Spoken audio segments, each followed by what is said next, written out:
SER Podcast.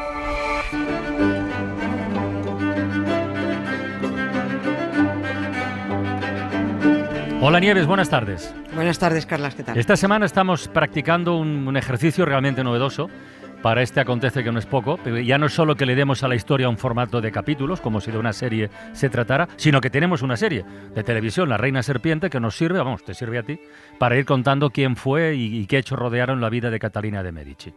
Conocida así como la Reina Serpiente por motivos bien curiosos, la verdad. Y por cierto, que durante su reinado estallaron las guerras de religión, las peores que hay siempre, las de religión, que dejaron un montón de muertos en Francia. Pero vamos a retomar la historia donde la dejamos ayer, que es cuando ella aún no mandaba, pero estaba a puntito de hacerlo ya. Sí, estaba a punto.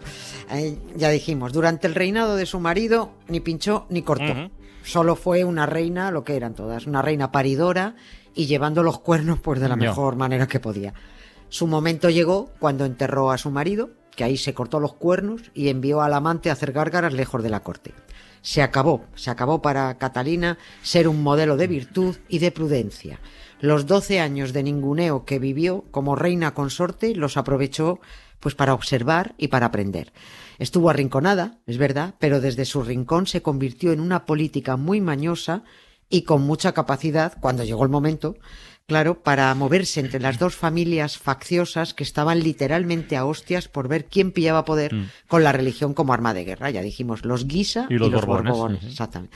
Por supuesto, ahí comenzó a adquirir mala fama de mujer intrigante, ocupada solo de sus intereses dinásticos, con actividades oscuras, ahí envenenando a diestro y siniestro, envenenando. Claro, de ahí vendría lo de llamar la Reina Serpiente, ¿no? Claro, es así. Es una leyenda, lo de su envenenamiento, sí, pero ese fue el apodo que le pusieron. Mientras Catalina estuvo despreciada en la corte, sin problemas, pero en cuanto tocó poder, ya empezaron a correr todo tipo de inventos sobre ella. Catalina de Medici era italiana, o sea que ya allí en Francia era una extranjera, ya mal vista. Encima mostró interés por la astrología. Catalina tenía muchísimo contacto con Nostradamus, le consultaba para saber qué hacer y solucionar problemas, le consultaba muchas cosas. El hecho de que por fin, lo que contamos ayer, después de 10 años sin poder tener hijos, empezara a parir como loca, se achaca algunos a que lo consiguió gracias a Nostradamus, pero es mentira. Ya dijimos que fueron los médicos que buscó su contrincante Diana de Poitiers. Lo grave, ¿qué quieres que te diga? No era esto en el siglo XVI, lo de Nostradamus. Lo grave y penoso es que en 2025 todavía haya gente llamando a Esperanza Gracia. Bueno, claro. Pues sí, para que les prediga el futuro cuando hay algo que les atormenta, les inquieta o les perturba. Pues ese interés de la reina Catalina por la astrología llevó a que le inventaran otra serie de cosas relacionadas con magias. Y que se envenenaba a unos y que se envenenaba a otros. Y así acabó con el apodo de la Reina Serpiente.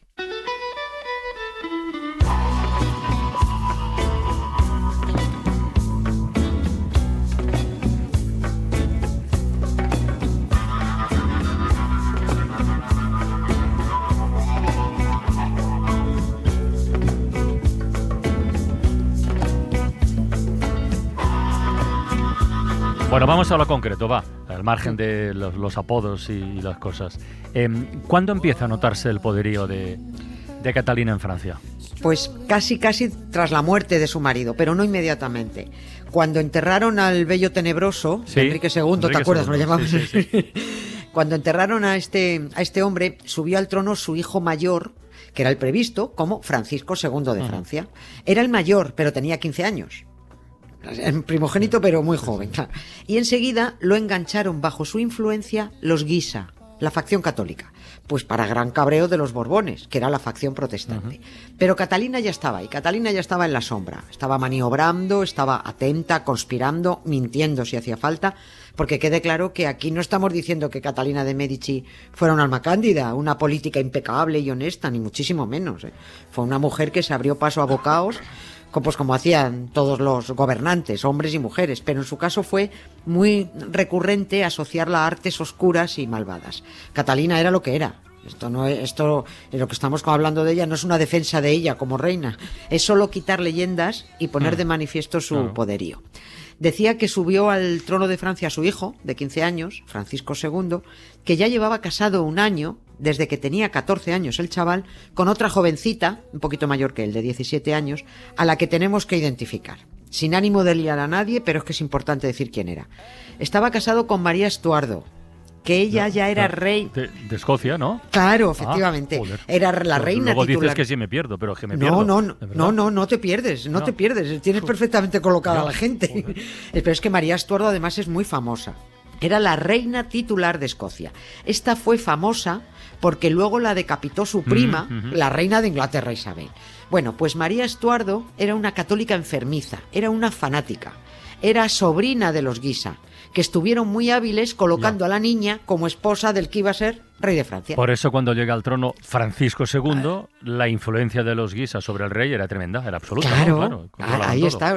Así, y estuvieron muy listos. Y claro, no solo la influencia, sino que como a Francisco II era inexperto, era un tío además debilucho, estaba un poquito bastante atontado, Francisco II delegó todo el poder en los tíos de su esposa, en los Guisa.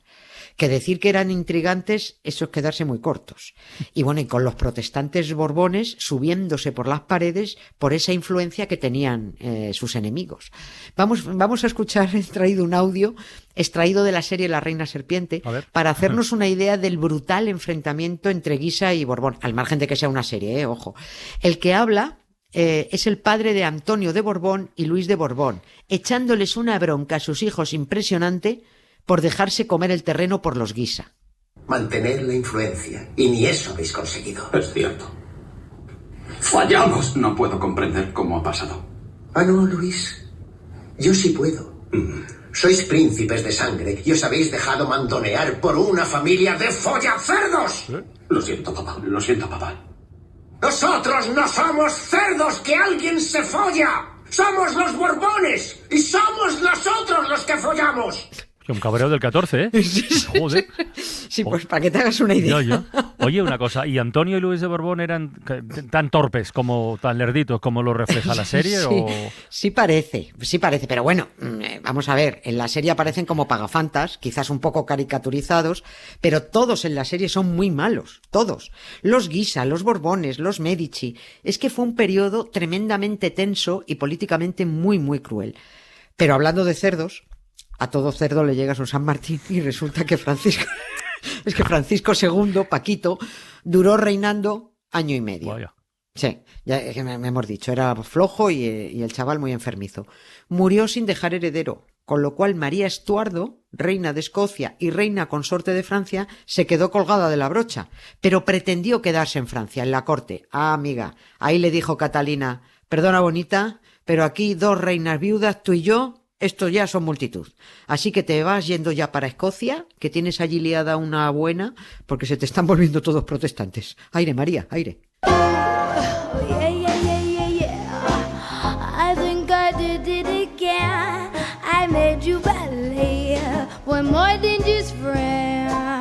Oh, baby, it might seem like a crush, but it doesn't mean that I'm serious.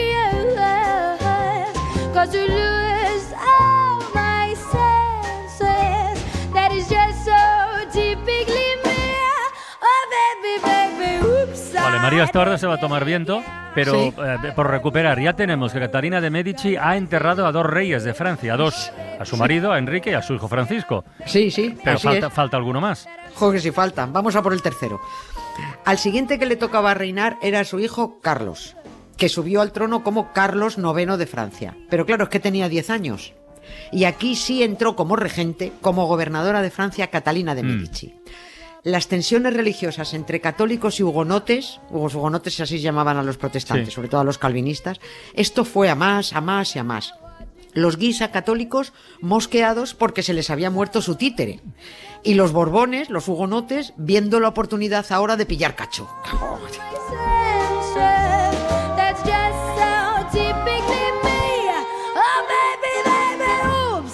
Que estoy pensando, Nieves, que puede ser que a muchos oyentes les esté llamando la atención que todo el rato estemos hablando de los Borbones protestantes. Sí. Siempre se les ha identificado, bueno, yo los identifico como una dinastía católica, ¿no? Sí, así no lo sé, sí, así los tenemos como siempre. Pero los Borbones, y no solo ellos, sino las que se suben al rentable carro de los Borbones, tienen como lema el mismo que Groucho Marx. Sí. Estos son mis principios. Si no les gusta, pues ya tengo otros. Anda que un rey o una reina tarda mucho en darle una patada a su dios para abrazar al del otro si eso acarrea beneficios. Y eso hicieron los Borbones, volverse católicos un poco más adelante, de la noche a la mañana. Igual que Manuel Fraga se acostó franquista, brazo en alto, y cuando se levantó, oye, se le había caído el brazo, e intentó hacerse pasar por demócrata. Estos cambios son fáciles, solo hay que ser un farsante, nada más. Sigo. Con Catalina como... Y nada menos. Y nada menos. Sí. Con Catalina como regente del reino, porque el rey tenía 10 años, su principal preocupación era defender el trono en la familia, porque había buitres por todas partes. Había lugares en Francia donde eran más poderosos los clanes nobiliarios que la propia Casa Real. Catalina intentó entenderse bien con católicos y con protestantes, pues fíjate, trampeando, mintiendo, conspirando, diciéndole una cosa, otra, daba igual. Pero se trataba de mantener, en la medida de lo posible, un reino en paz, de situarse en un punto equidistante entre las dos facciones para evitar la guerra. Pero bueno, con las sectas religiosas es imposible porque su medio natural es la bronca. Siendo regente, cuando el rey todavía tenía 12 años, Catalina sacó adelante el edicto de Saint-Germain, que daba más libertad legal a los protestantes. Bueno. Estaba bien. Ese edicto permitía en las ciudades libertad de culto siempre que fuera en privado, en privado. Pero se permitía el culto de forma pública en las afueras de esas ciudades, o en los pueblos. Pues o está pueblos, muy bien. Esa es una ley claramente en favor de la tolerancia. Lo era, ¿no? lo era claramente. Vale. O sea, en las afueras de pueblos y ciudades os podéis reunir. Pero la tolerancia a los católicos es que les va fatal, siempre. Y los Guisa organizaron una matanza de protestantes cuando estaban realizando sus magias en un granero a las afueras de la ciudad de Basí, que era, lo permitía la ley, estaban haciéndolo de acuerdo a la ley, celebrar cultos en los arrabales. Bueno, allí hubo 74 muertos y 100 heridos, lo que llevó a los protestantes a clamar venganza. Así se encendió la mecha de las guerras de religión en Francia, que fue uno de los acontecimientos más traumáticos. Hay historiadores que dicen que es el acontecimiento más traumático de Francia, por encima de revolución. ¿Cuánto duraron esas guerras? Pues hubo 5 guerras de religión y duraron 30 años. Sí. Bueno, los enfrentamientos más crueles y sangrientos que podamos imaginar se produjeron. El punto álgido de estas guerras fue la conocida como Noche de San Bartolomé, que fue una masacre en París de hugonotes que no contamos ahora porque todavía nos queda que Catalina entierre a este tercer rey, su hijo Carlos IX, para asistir al reinado de un tercer hijo. Pero escucha, pero llegó a la mayoría de edad para reinar, el que se murió, Carlos IX. Sí, Carlitos llegó a reinar. Sí, Carlitos llegó a reinar por su cuenta, siempre bajo el mangoneo de su madre, la reina Catalina, porque ella nunca abandonó el poder.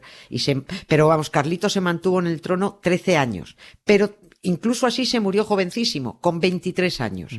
Así que, bueno, pues que pasara el siguiente. Y el siguiente fue Enrique III, que llegó en plenas guerras de religión y que para mayor desgracia era estéril.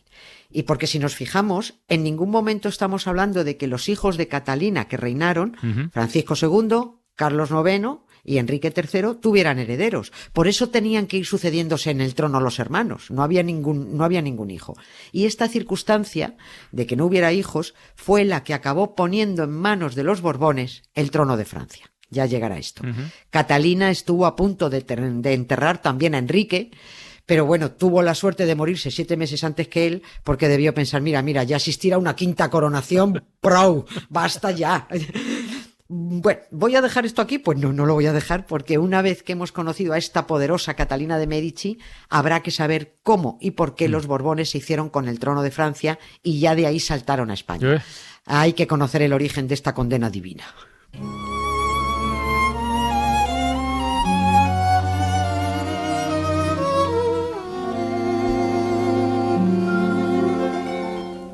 Quand il me prend dans ses bras, il me parle tout bas, je vois la vie en rose.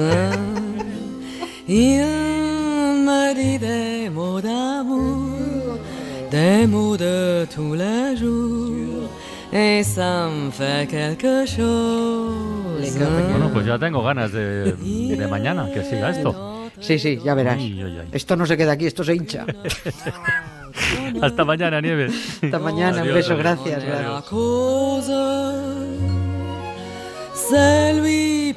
Para no perderte ningún episodio, síguenos en la aplicación o la web de la SER, Podium Podcast o tu plataforma de audio favorita.